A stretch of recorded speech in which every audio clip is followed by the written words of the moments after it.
food truck here? What made you want to get in business? Well, I've always been a cook since college, but I did IT before that, so I decided that, my goal was more to focus on food. So one day I just quit my job and started running my food truck.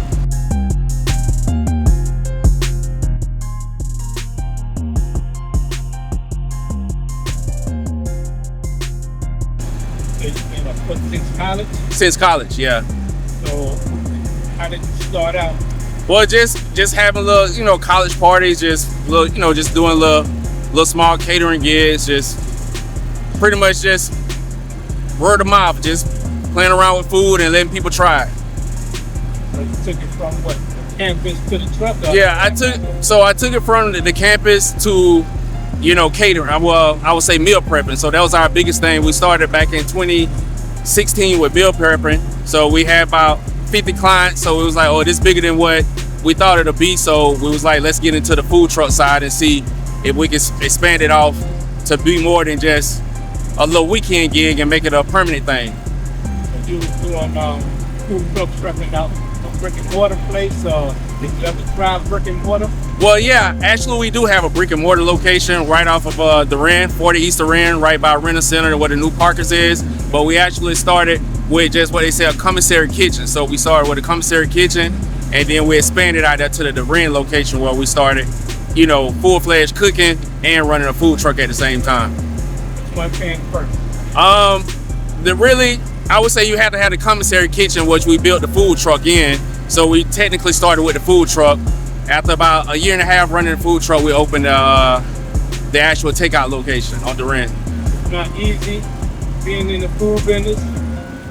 Right now, it looks like you're successful at what you're doing. Let them know some of the hardships that came along the way. Really, the most difficult part is, really making sure that you have all the permits. That's the biggest part. The biggest hurdle is what people struggle with is being permitted, being able to have a location where they can actually serve food at. And just like I said, the hardest part in all this is getting all the documentation needed to be a legitimate company. So did your college fan base, street fan base follow you? What I would say for me, I kind of built our own base here because I actually went to Georgia Southern. I'm not even from this area. So when I came here, I kind of started from the bottom up, so it's pretty much word of mouth and, just making good relationships from where I came from doing IT, working for the school district. Those people understood. I actually let them sample food, and that's kind of how we got our start. What's some of the main dishes you serve? Biggest things here we serve, one of our main dishes here is something called seafood fries. A little better fries with blue crab claw meat, chopped whitetail shrimp with our house-made sauce on it, and smoked fried wings. That's two of our biggest dishes, and we're really known for our jumbo fried shrimp that we do here as well. Very good. Choose seafood over, most people got ribs, chicken.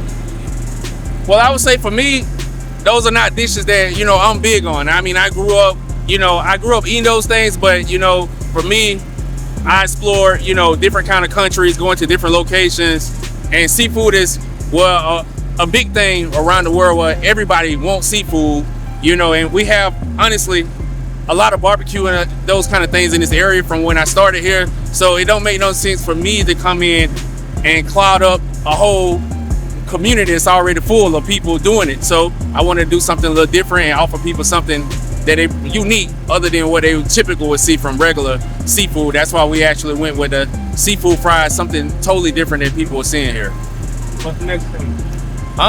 Right now we actually run, another truck here, it's called After 8. It's more like an Asian American fusion cuisine. So we actually do that.